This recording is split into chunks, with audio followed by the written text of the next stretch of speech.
তেওঁলোকে পাহৰিলে নে কি নে তেওঁলোকৰ জ্ঞানেই নাই আমি নাজানো যে বৰ্তমান যদি বিধানসভা যদি কেপিটেল আমাৰ যিটো ৰাজধানী এই সম্পূৰ্ণ মাটি যে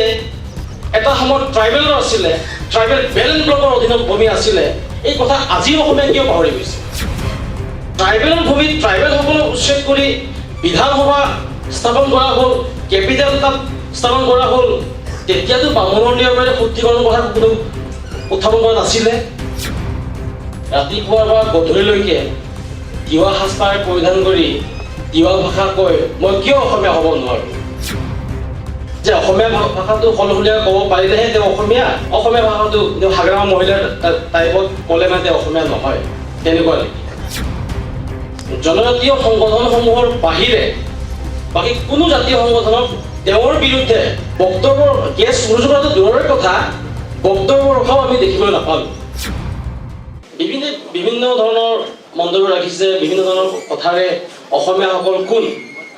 আজি লিচন ডাঙৰীয়া কৈছে মেইন ষ্ট্ৰীম আছামিজ কোন যে মই ৰাতিপুৱাৰ পৰা গধূলিলৈকে অসমীয়া ভাষাটো ক'লেই মই অসমীয়া নেকি মই তিৱা ল'ৰা হিচাপে তিৱা যুৱক হিচাপে তিৱা মানুহ হিচাপে ৰাতিপুৱাৰ পৰা গধূলিলৈকে তিৱা সাজপাৰ পৰিধান কৰি তিৱা ভাষা কৈ মই কিয় অসমীয়া হ'ব নোৱাৰোঁ বা মই মোৰ অসমীয়া ভাষা কওঁতে মই ক'ৰবাত ৰৈ যাওঁ গ্ৰামাটিকেলি মোৰ ক'ৰবাত ভুল হয় তাৰ বাবে মই অসমীয়া নহয় নেকি এই প্ৰশ্নবোৰ আমাৰ জনজাতীয় সমাজৰ বৰ্তমান সকলো ধৰণৰ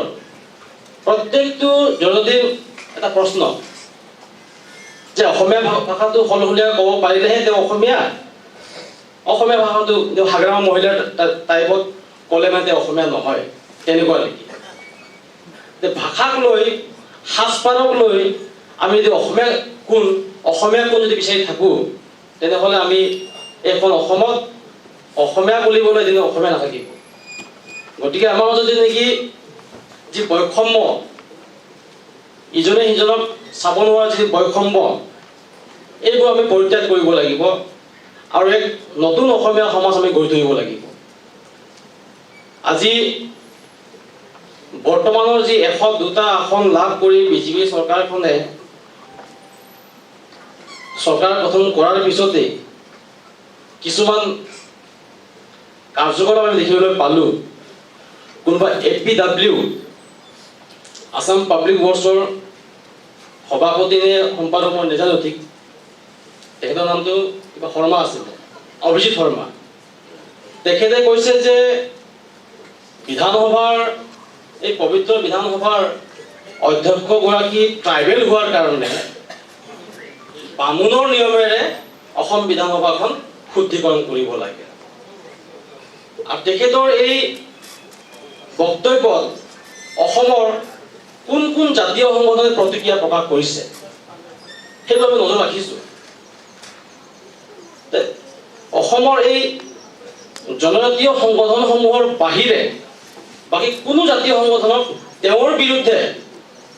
বক্তব্য গেছ ৰুজু কৰাটো দূৰৰে কথা বক্তব্য ৰখাও আমি দেখিবলৈ নাপালোঁ গতিকে আমি কোনখন অসমীয়া সমাজ আমি গঢ়িব ওলাইছোঁ আৰু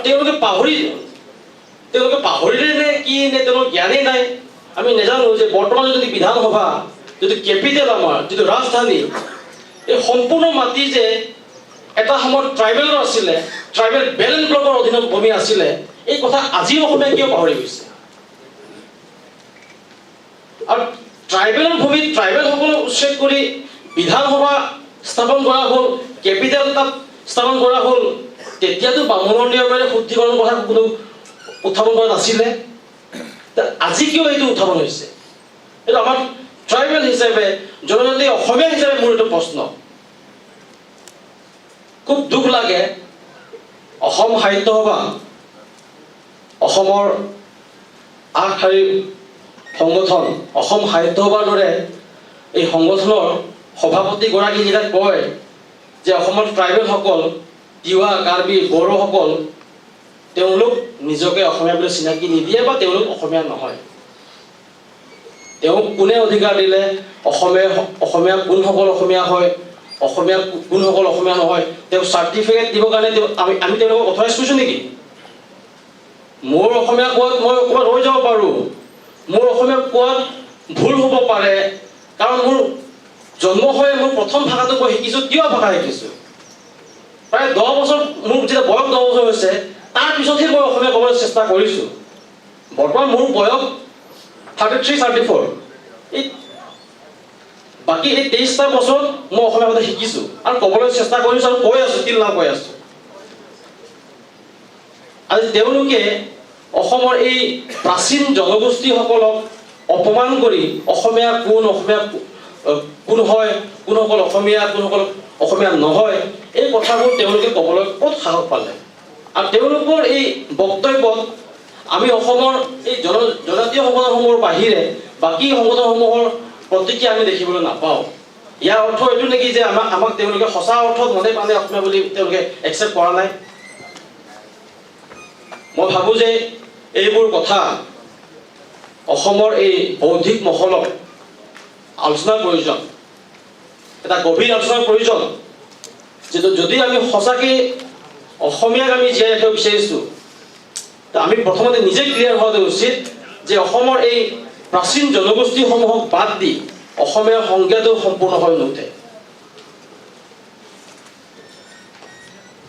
আমি আহ্বান কৰিম আজিৰ এই যুৱকণ্ঠ এই কাৰ্যসূচীৰ জৰিয়তে অসমৰ যি ক্ষুদ্ৰ ক্ষুদ্ৰ জনগোষ্ঠী আছে, প্ৰত্যেকটো জনগোষ্ঠীৰ যিবোৰ সমস্যা আছে, ভাষাৰ সমস্যা, সংস্কৃতিৰ সমস্যা, ভূমিৰ সমস্যা, এই সকলোবোৰ জনগোষ্ঠীৰ সমস্যাসমূহ অগ্ৰাধিকাৰ দি এটা নতুন অসমীয়া সমাজ আমি গঢ়ি তুলিব লাগিব। আৰু তাৰ বাবে এটা প্ৰচেষ্টা অসম জাতীয় যুৱ শক্তিয়ে উদ্যোগ লোৱাটো উচিত বুলি মই ভাবোঁ। আমি সহযোগিতা কৰিবলৈ আমি সদায় প্ৰস্তুত। আজি লিপচনফা ডাঙৰীয়া, আমি আমাৰ মাজতো কিছু নেকি কাৰ্বি হওক বা তিৱা হওক বা ট্ৰাইবেল মাজতো আমাৰ মানুহেও নিজকে অসমীয়া বুলি মানে চিনাকি দিবলৈ টান পোৱা আমি দেখিবলৈ পাইছোঁ বা পাওঁ। ইয়াৰ কাৰণ হৈছে আগৰ সেই দিনসমূহত যেনেদৰে ট্ৰাইবেলসকলক এই অসমীয়া সমাজক অগ্ৰাধিকাৰ নিদিয়ে, ক'ৰবাত নহয় ক'ৰবাত নেকি আমাৰ মাজত এটা গেপ হৈ গৈছে, য'ত নেকি আমাৰ বহুত ট্ৰাইবেল মানুহ নিজৰ সমাজত এটা আগস্থান পাম বুলিয়ে তেওঁ জাতান্তৰ হৈছে, ধৰ্মান্তৰ হৈছে, টাইটেল সলাইছে।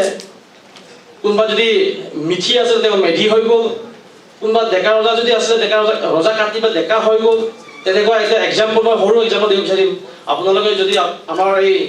ভিডিঅ'বোৰ যদি চাইছে ফেচবুকত বা ছ'চিয়েল মিডিয়াত যদি পাইছে, দেখিব জানিব যে শংকৰদেৱৰ যিটো নেকি বৰ্তমান যিটো থান, বৰদোৱা যিটো থান, এই বৰদোৱা থান প্ৰতিষ্ঠা কৰা, তাত হাবি জংঘল চাফা কৰি প্ৰতিষ্ঠা কৰা তাৰ সেই নেতৃত্ব যে ব্যক্তিজন আছিলে চেটুৱা ৰংহাং। তেওঁ কেলেংপ ৰজাৰ পুত্ৰ, তেওঁ নিজে ৰজা আছিলে, কাৰ্বি ৰজা। আৰু কাৰ্বি ৰজাই শংকৰদেৱ, যে অসম বুলি ক'লে আমি মহাপুৰুষ শ্ৰীমন্ত শংকৰদেৱক চিনি পাওঁ, তেওঁৰ কথা আমি জানো। তেওঁৰে থান প্ৰতিষ্ঠা কৰা আঁৰৰ ব্যক্তিজন হৈছে কোনোবা কাৰ্বি ব্যক্তি। এই কথা আজিৰ অসমীয়াই কিমানজনে জানে বা কিমানজনে উপলব্ধি কৰিছে? বিষ্ণুপ্ৰসাদ ৰাভা ডাঙৰীয়াই এনে কৈ যোৱা নাছিলে যে কাৰ্বিসকল হৈছে অসমৰ কলম্বাছ। সেই কলম্বাছ শব্দটো তেওঁ এনে কৈ যোৱা নাছিলে। বহুত সময় হৈছে, 1 মিনিট মই শেষ কৰি দিম। ৰংফা ডাঙৰীয়াই কোৱাৰ দৰেই বা আমাৰ প্ৰণৱলে ডাঙৰীয়াই কোৱাৰ দৰেই যে 1 ঘণ্টা বা আধা ঘণ্টাৰ ভিতৰত আমি গোটেইখিনি অসমৰ এই সমস্যাসমূহৰ কথা আমি কৈ শেষ কৰিব নোৱাৰোঁ। সেই যি কি নহওক কম সময়ৰ ভিতৰত মই ক'বলৈ চেষ্টা কৰিম। খুব মই 1 মিনিট বা 2 মিনিট সময় ল'ম। মই বাৰে বাৰে এটা কথাই ক'ম যে অসমৰ যিটো নেকি শিক্ষা ব্যৱস্থা, এই শিক্ষা ব্যৱস্থাত আমাৰ অসমৰ বা এই নৰ্থ ইষ্টৰ এই ক্ষুদ্ৰ ক্ষুদ্ৰ জনগোষ্ঠীসমূহৰ যি ইতিহাস, এই ইতিহাসসমূহ পাঠ্যপুথিত লিপিবদ্ধ কৰিব লাগে। আৰু এই পাঠ্যপুথিত লিপিবদ্ধ কৰি আমাৰ এই ল'ৰা ছোৱালীসমূহক তাত পাঠদান কৰাব। এইখন চৰকাৰে তেওঁলোকে এটা পদক্ষেপ হাতত ল'ব লাগে। কাৰণ আমি নৰ্থ ইষ্ট হিচাপে আমি দিল্লীৰ চোতালৰ কথা আমি জানো, দিল্লীৰ কোনোবা আকবৰ, দিল্লীৱাৰৰ সকলো ইতিহাস আমি পঢ়িবলগীয়া হয়, কিন্তু অথচ অসমতে থাকি আমি অসমীয়াৰ ইতিহাস আমি পঢ়িবলৈ নাপাওঁ। গতিকে এই অসমৰ যি শিক্ষা ব্যৱস্থা, এই শিক্ষা ব্যৱস্থাত অসমৰ ইতিহাসৰ প্ৰকৃত ইতিহাস, এই ইতিহাসবোৰ লিপিবদ্ধ কৰিব লাগে আৰু আমাৰ উঠি অহা নৱপ্ৰজন্ম প্ৰত্যেকেই অসম আৰু অসমীয়া কোন এই বিষয়ে তেওঁলোকে অৱগত হ'ব লাগে। বেছি দীঘলীয়া নকৰি মোৰ সকলোৰে সুস্বাস্থ্য কামনা কৰি মই মোৰ বক্তব্য মই এতিয়া সামৰিছোঁ। সেৱা পাই কাৰ্ডন জয়া অসম।